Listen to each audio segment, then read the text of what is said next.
दोस्तों, आज जो कहानी मैं सुनाने जा रहा हूं वो तीन दोस्तों की है। रवि, अजय और मयंक की। तीनों शहर घूमने निकले थे, लेकिन जो हुआ उस रात वो किसी ने सोचा भी नहीं था। रात के करीब 9 बजे थे। बारिश हो रही थी और चारों तरफ अंधेरा छाया हुआ था। तीनों पहाड़ी रास्ते से गुजर रहे थे, तभी उन्हें एक पुराना सा बोर्ड दिखा। होटल हिल व्यू 1 किलोमीटर आगे। वे लोग वहीं रुकने का फैसला करते हैं। होटल बाहर से बहुत पुराना लग रहा था। दीवारों पर फफूंदी टूटी हुई खिड़कियां और दरवाजे पर एक बूढ़ा आदमी लालटेन लिए खड़ा था। बूढ़ा बोला, कमरा चाहिए? पर बेटा, यहां रात में कोई नहीं रुकता।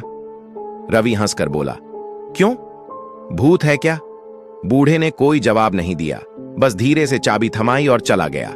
उन्हें जो कमरा मिला वो था कमरा नंबर 13। कमरे में घुसते ही ठंडी हवा का झोंका आया। लाइट झपकी और फिर बंद हो गई।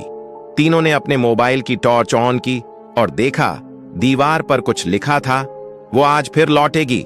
अजय ने मजाक में कहा, शायद होटल वाले की गर्लफ्रेंड होगी। सब हंसने लगे, लेकिन उस हंसी में भी डर छिपा था। रात के करीब 2 बजे मयंक की नींद खुली। किसी के पैरों की थक थक थक की आवाज आ रही थी। उसने सोचा कोई स्टाफ होगा, लेकिन आवाज कमरे के अंदर से आ रही थी। उसने रवि को जगाया, भाई, किसी के कदमों की आवाज सुनाई दे रही है। रवि उठा और टॉर्च दीवार पर घुमाई।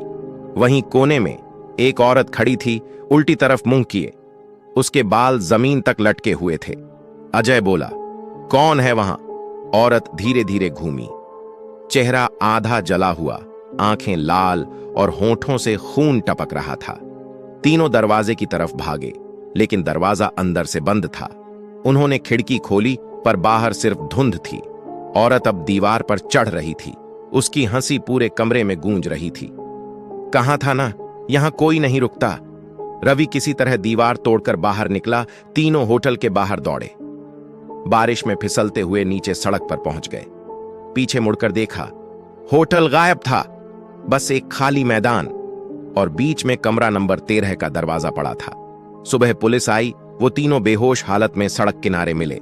जब उन्होंने होटल की बात की, गांव वालों ने कहा, बेटा, वो होटल तो 10 साल पहले जल चुका है। उस रात एक औरत की मौत हुई थी, कमरे नंबर 13 में।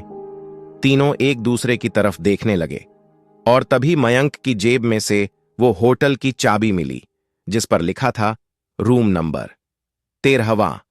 वो होटल आज भी पहाड़ी के उस मोड़ पर दिखता है, लेकिन जो भी वहां रात गुजारता है, सुबह तक लौट कर नहीं आता।